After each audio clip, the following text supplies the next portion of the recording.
আসসালামু আলাইকুম বন্ধুরা, কেমন আছেন?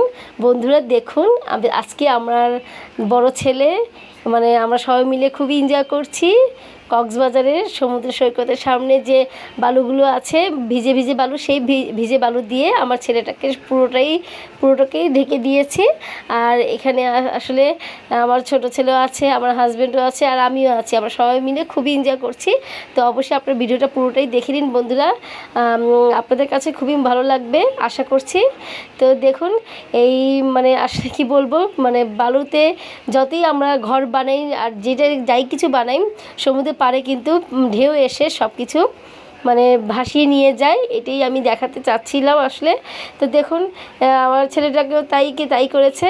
মানে ওকে যত সুন্দর করেই আমরা মানে এটা করছি, তাকে বালু দিয়ে একদম ঢেকে দিয়েছি। পানি এসে কিন্তু একদম ভাসিয়ে নিয়ে যাচ্ছে, ঠিক আছে। তো ও আসলে আর বেশিক্ষণ থাকতে পারছে না। ও বলছে যে আম্মু আমি উঠে যাব। তো আমি বলেছি ঠিক আছে উঠে যাও। তো বট করে উঠে গিয়েছে। দেখুন বন্ধুরা, উঠে একদম এক দৌড় দিয়েছে পানিতে। পানিতে দৌড় দিয়েই ওনারা আমার দুই ছেলেই খুব